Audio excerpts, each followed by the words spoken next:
Hey everyone. In this quick tutorial, I'll show you how to lock cells in Google Sheets using the Protect Range feature. And more importantly, I'll help you fix the most common problem people run into when this option doesn't show up. So let's dive in. First, let's say you have a simple sales table like this. Now, you might want to lock the salesperson and region columns to prevent accidental edits, especially if others are collaborating on the sheet. To do that, select those columns. Then go to the Data menu and choose Protect Sheets and Ranges.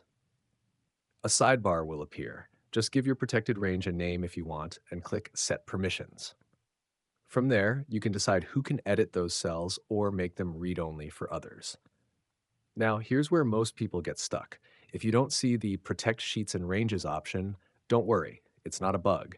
It usually means your file is still in Excel format .xlsx and not a full Google Sheets file yet. To fix it, simply go to File, Save as Google Sheets. Once it's converted, the Protect Range option will appear like normal, and you'll be able to lock cells without any issue.